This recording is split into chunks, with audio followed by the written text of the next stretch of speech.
और section 16 MPO का maintenance of public order के केस की समाअत हुई। इसको चैलेंज किया गया कि आइन के आर्टिकल 9, 14, 10 और 4 और 5 की खिलाफ वर्जी है। हुकूमत पंजाब की तरफ से एतराज़ आया। अदालत को बताया गया कि 9 मई के बाद सैकड़ों नज़रबंदी के अहकामात जारी किए गए बगैर किसी वजह के। लोगों के घर लोगों को तशद्दुद किया गया, घर तोड़े गए। अगर हिफाजती नज़रबंदी करनी थी तो किस कानून के तहत घरों में जाकर तोड़ फोड़ की गई और ऐसे लोगों को गिरफ्तार किया गया। कल अदालतों ने इस पर हर्जाना भी लगाया। एक MPO जारी करके दूसरा जारी करना, फिर गिरफ्तारियाँ, ये एक सिलसिला चलता रहा। इस्लामाबाद हाई कोर्ट ने यह कानून इस्लामाबाद में इतलाक नहीं होता, इसको कलअदम करार दे दिया। अभी तक ना ये रिपोर्ट दाखिल की है। अदालत ने चीफ सेक्रेटरी को हदायत जारी की हैं कि MPO के तहत जितनी गिरफ्तारियां की गई हैं वो रिकॉर्ड बताया जाए, क्या क्या एक्शन लिए गए हैं, वो सारी आइंदा तारीख तक, जो 10 जून के लिए केस मुलतवी हुआ है, उस तक अदालत के सामने रखा जाए। अटॉर्नी जनरल और एडवोकेट जनरल को मुआवनत के लिए अदालत ने ऑलरेडी नोटिस जारी किया हुआ है और ख़ास तौर पर 9 मई के बाद जितने भी ये जारी किए गए हैं वो सारी तफसीलात अदालत के सामने लाई जाए। अस्सलामु अलैकुम। मोहम्मद अज़हर सिद्दीक अपने प्रोग्राम मैस व्यूज़ के साथ हाज़िर खिदमत है।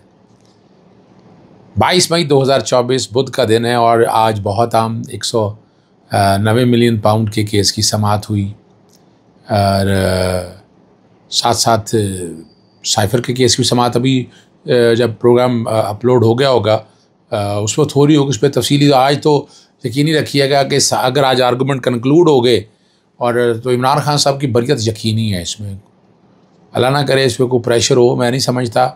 ज़्यादा से ज़्यादा क्या हो सकता है कि री ट्रायल के लिए कहा जा सकता है कि दोबारा ट्रायल हो। है इस केस में कुछ नहीं है। जब है ही कुछ नहीं, एविडेंस खुद नहीं कराई आपने वो चीज़ सामने नहीं रखी, तो इसलिए बड़ा मुश्किल है इस केस का आगे चलना। मैं जो देख रहा हूँ ज़्यादा हुआ तो सस्पेंशन हो जाएगी, लेकिन इसमें बरियत है। मैं कल supreme court Islamabad high court में मौजूद था। आज मैं लाहौर हाई कोर्ट में, बहुत अहम केसेस लगे हुए थे इसलिए, और ये बहुत ही अहम मामले थे, वो मैं तफसीली बात कर देता हूँ। एक तो लगा हुआ था MPO maintenance of public order, नज़रबंदी का कानून है, उसको चैलेंज किया हुआ है, उसके हवाले से वो मैं गुफ्तगू करूँगा आगे। फिर गंदम की दरामद के हवाले से फ़रीक बनना था नैब को, उस दरख्वास्त की समाअत के हवाले से बात थी। फिर मेरा अपने घर जो पेट्रोलियम बमों से हमला हुआ था और मैं ये प्रेसिडेंट सेट करना चाहता हूँ कि पुलिस कौन होती है पर्चा दर्ज करने वाली। ये मेरी ही दरख्वास्त पे पर्चा क्यों दर्ज नहीं हुआ। प्रोग्राम के शुरू में आपने मेंटेनेंस ऑफ पब्लिक ऑर्डर के हवाले से जो मैंने गुफ्तगू की वो आप सुन लेंगे, और प्रोग्राम के आखिर में आप प्रेस ब्रीफिंग जो मेरे घर पे हमला, मैं उसको एंड में रख रहा हूँ, लेकिन वो बड़ा इम्पॉर्टेंट पॉइंट है, उस पर गुफ्तगू होगी। चौधरी परवेज़ इलाही की ज़मानत का तहरीरी फ़ैसला हो गया जारी, रऊफ़ हसन का मुकदमा दर्ज हो गया और लापता अफराद की गुमशुदगी वाला दरख्वास्त पर वज़ारत दफ़ा के मातहत अदारों से रिपोर्ट तलब कर ली। और बुशरा बीबी और इमरान खान साहब की ज़मानतों पर समाअत 4 जून तक मौजूद। हद के इज़्ज़त का बिल जो है मैंने मरासला अरसाल कर दिया था गवर्नर को, और रात के प्रोग्राम में आपसे गुफ्तगू हो गई है। सबसे पहले शॉर्ट साहब के सामने मैं रख देता हूँ। हद के इज़्ज़त बिल कानून पंजाब असम्बली में वापस भी आने का क्या, गवर्नर को मैंने आइन के आर्टिकल 116 के साथ लिखा कि यह आइन के आर्टिकल 19 और 19 की मुनाफी है, आज़ाद ज़ारी से रोका गया है, बुनियादी हक़ के ख़िलाफ़ है, मालूमात का रसाई के बड़ी रुकावट है, और हद का इज़्ज़त कानून के नफाज से आज़ादी ज़ारिया का गला घोंट दिया गया, और ये शहरी की बुनियादी हकूक़ के मुनाफी है, सियासी मफादात हासिल करने हैं। गवर्नर आपने आइनी इख्तियारात को इस्तेमाल करते हुए वापस भेजे। ठीक है जी, ये मैंने बुनियादी तौर पर इस केस के अंदर ये बात की है। रऊफ़ हसन पर जो मामले का जो मुकदमा है ना, किस मुल्ज़िम को नामज़द किया, वो FIR का मतन सामने आ गया है। बताया गया है थाना आपारा में रऊफ़ हसन की मुद्दत में हुआ है कि 4 नामालूम ख्वाजा असराओं को नामज़द किया गया है। बताया गया कि मुझे मेरी गर्दन पर हमला कर रहे थे, इस पर चेहरे पर शारक के करीब तेज़ आरा लग गया। मुलजमान मुझे ज़ाती जान से मारने की धमकियाँ भी दे रहे थे। 2 दिन पहले भी एक निजी चैनल के ऑफिस में भी मुझे रोकर हमला किया था। किसी से ताशी नहीं, दुश्मनी नहीं। PTI का जो है मैं तर्जुमान हूँ और कानूनी कार्रवाई की जाए। अब ये वो मामला है जो अदालत के सामने रखा गया है और बड़ा ही अहम मामला है, लेकिन इसमें दहशतगर्दी बनती है। दहशतगर्दी का पर्चा क्यों नहीं दर्ज किया अभी तक, और इसका मेडिकल लीगल रिपोर्ट अभी तक नहीं आ सकी, वो देखते हैं क्या आती है। वो सारे अहम मामले हैं। इस्लामाबाद हाई कोर्ट में एक बहुत ही अहम है, लाहौर हाई कोर्ट गाड़ी की टक्कर से शहरी की हलाकत का केस है। IG इस्लामाबाद ने 4 हफ्ते की मोहलत मांग ली है। चीफ जस्टिस आमिर फारूक साहब की कोर्ट में इंस्पेक्टर जनरल अली नासर रिजवी जो है अदालत के सामने पेश हुए। चीफ जस्टिस आमिर फारूक ने कहा, IG साहब आपको एक अहम मामले में बुलाया है, एक इन्वेस्टिगेशन 2 साल से इसमें कुछ नहीं किया गया। मुस्तहसन का केस है लेकिन 2 साल का, ऐसा नहीं होना चाहिए। उन्होंने कहा जी मैं इस केस को खुद देखूँगा, SSP इन्वेस्टिगेशन तफ्तीश करेंगे और उनका इन्वेस्टिगेशन आपका काम है, आपने करनी, अदालत मुदाखलत नहीं करेगी। 4 हफ्ते का टाइम मांगा और 4 हफ्ते और कुछ वीडियो मिली है जिसमें चेहरा देखा जा सकता है। ये मामला जो है ना वो सारा हालात और वाक़यात हैं, आप यहाँ से समझ सकते हैं। चौधरी परवेज़ लाई के बाद बात करता हूँ, लेकिन मैं जस्टिस अमजद रफ़ीक साहब ने 9 मई के सेक्शन 3 और 16 के तहत जारी MPO का रिकॉर्ड 10 जून तक तलब कर लिया। सैकड़ों नज़रबंदी के गैर कानूनी कामों का पंजाब ने जारी किए, घरों को तोड़ा गया, तशद्दुद किया, जबकि ये गिरफ्तारी नहीं सिर्फ हिफाजती नज़रबंदी है। ये जस्टिस अमजद रफ़ीक साहब ने ये सेक्शन 3 और 16 की वायरीज़ को चैलेंज किया कि आइन के आर्टिकल 9, 14, 15, 16, 17, 4 और 5 के मुतसादम है और इसको आइन से मुतसादम कहा। इस्लामाबाद हाई कोर्ट ने पहले कहा था कि इस्लामाबाद के जुरिस्डिक्शन में इसका इतलाक़ नहीं हो सकता। वो ऑलरेडी अदालत ये फ़ैसला जारी कर चुकी है।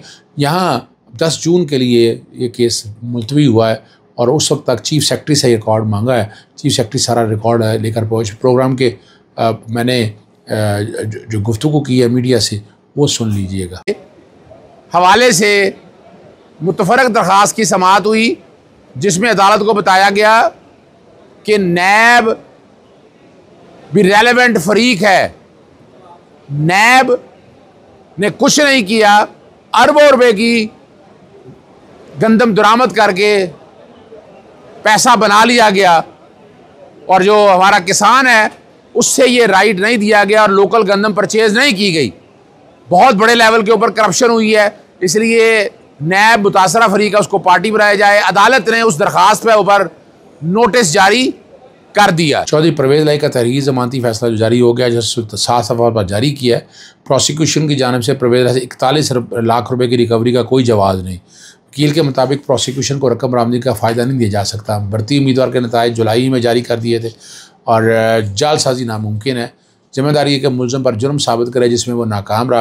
प्रोसिक्यूशन जुर्म साबित करने में बुरी तरह से नाकाम हो सकती है तो ज़मानत मुलज़िम को दी जा सकती है। ये अदालत के हवाले से बड़ी वजाहत है। लापता अफराद में जो है ना ये बड़ा अहम मामला है। वज़ारत दफ़ा के मातहत इदारों से रिपोर्ट तलब कर ली है और DIG इन्वेस्टिगेशन SP सतह के अफसर को तफ्तीश के लिए मुकर्रर करें। लापता अदनान हालांकि अहले खाना को माली मुआवनत के लिए हुकूमत सिंध के कवायद के मुताबिक समरी भेजने का और गुरंगी से लापता खातून सादिया की बाज़ियाबी के लिए भी का हर तरह की मुमकिन इक़दाम कर रहे हैं। 19 अगस्त तक मुलतवी करते हुए पेशरफ रिपोर्ट तलब कर ली है। इमरान खान साहब और बुशा बीवी की ज़मानतों पर 4 जून तक समाअत मुलतवी होगी है। इमरान खान साहब की 6 और बुशा बीवी की 1 दरख्वास्त पर ज़मानत समाअत। पाकिस्तान तहरीक इंसाफ के वकला ने आइंदा समाअत मुलतवी करने का कह दिया और चूँकि आज 190 मिलियन पाउंड का केस और साइफर का केस है तो इसलिए वकला वहाँ मसरूफ़ होंगे। और उन्होंने कहा मैं गुज़श्ता समाअत पर भी लंबी तारीख देना चाह रहा था, आपने ज़मानतों पर दलाल के आज की तारीख रखवाई। ये जो जज अफजल मजोका है और हमें लगा साइफर ख़त्म हो जाएगा लेकिन आज समाअत मुकर्रर है। और पिछली समाअत पर अडियाला जेल से ने बताया था कि वीडियो लिंक सिस्टम हरीपुर से आ रहा है। वीडियो लिंक का सिस्टम आ चुका। अडियाला जेल काम को वीडियो लिंक पर बानी इमरान खान साहब की हाज़िरी की हदायत की थी और 4 जून तक समाअत मुलतवी कर दी है। आखिर में मेरे घर आपको याद है पेट्रोल पंप से हमला हुआ था 13 अप्रैल को 2023 को। चेहरे भी नज़र आ रहे थे, हर चीज़ सामने थी। वो वीडियो बार बार मैं चला देता हूँ, मैं सोशल मीडिया टीम कहता हूँ कि वो वाली वीडियो बैकग्राउंड में मेरे घर के ऊपर हमला हुआ था वो चला दे ताकि आप वो देख लेना। नज़र आ जाएगा कि बड़े साफ शक्लें थी और अदालत के सामने ये था। ये इमरान खान साहब का जैसे पर्चा मुद्दई ने दिया था लेकिन पर्चा सरकार ने दर्ज कर दिया था। अब ये एक नया पॉइंट मैं लेके आया हूँ कि जो मैं दरख्वास्त दे रहा हूँ मेरा पर्चा वो है, ये सरकार कौन होती है पर्चा दर्ज करने वाली। और इसमें फोरेंसिक भी आ गया है, फोरेंसिक भी आ गया हुआ है और उस फोरेंसिक में धमाका खेज मवाद भी बरामद हो गया और पेट्रोल भी, ये भी रिकॉर्ड पे आ गई है बात। ये भी बताता चलूँ मैं आपको, इसमें वज़ीर आला वज़ीर आज़म शहबाज शरीफ जो साबका वज़ीर आज़म आजकल वज़ीर आज़म फिर हैं, राना सनाउल्लाह वज़ीर दाखिला और जो है मोहसिन नकवी वो निगरान वज़ीर आला कि ये वो लोग हैं जो मुलज़म हैं सारे वक़ूए के। ये अंदराज मुकदमा की दरख्वास्त दी थी। अब लाहौर हाई कोर्ट में समाअत है इसकी और समाअत आइंदा अपना 29 मई को होगी। मीडिया से जो गुफ्तगू की वो सुन लीजिएगा। मोहम्मद अज़हर सिद्दीक, मेरे घर 13 अप्रैल 2023 को पेट्रोल बम्बों से हमला हुआ, फायरिंग की गई। मैंने अंदराज मुकदमा की दरख्वास्त दी थी कि मेरी दरख्वास्त पर पर्चा दर्ज किया जाए, मगर पर्चा दर्ज नहीं किया गया और पुलिस ने अपनी मर्ज़ी से पर्चा दर्ज कर लिया। ये दरख्वास्त अंदराज मुकदमा वज़ीर आज़म पाकिस्तान उस वक्त के शहबाज शरीफ, वज़ीर दाखिला राना सनाउल्लाह और निगरान वज़ीर आला मोहसिन नकवी के ख़िलाफ़ थी। अदालत को बताया गया कि पर्चा दर्ज नहीं हुआ। फोरेंसिक की रिपोर्ट आ गई, धमाका खेज मवाद साबित हो गया, पेट्रोल भी साबित हो गया। आज तकरीबन 1 साल से ज़ायद अरसा हो गया है, उस मुकदमे में कुछ नहीं हुआ, ना जिनकी शक्लें नज़र आ रही थी वो गिरफ्तार हुए। अदालत ने कहा कि आप CCTV फुटेज रखना चाहते हैं। अदालत को बताया कि ये चेहरे हैं। ये दरख्वास्त बाकायदा वसूल कराई गई।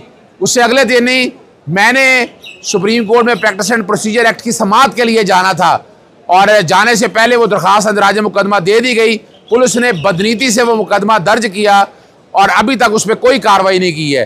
जैसे इमरान खान के केस में इमरान खान ने दरख्वास्त दी, उसकी बजाय सरकार की तरफ से मुकदमा दर्ज कर दिया गया। मैंने जो दरख्वास्त दी है उस पर मुकदमा दर्ज किया जाए और ये जो नाम मैंने नॉमिनेट किए हैं इनके खिलाफ मेरा मुकदमा बनता है। SHO या कोई पुलिस अफसर इस तरह का मुकदमा दर्ज नहीं कर सकती है। अदालत ने इस केस की समाअत 29 मई के लिए मुलतवी कर दी है कि अदालत को मुतमिन किया जाए कि CCTV फुटेज रिकॉर्ड पर क्यों लानी है और बाकी अदालत के सामने तमाम आर्गूमेंट्स रखे जाए। क्या चाहता हूँ। अस्सलाम वालेकुम, अल्लाह हाफ़िज़, पाकिस्तान जिंदाबाद।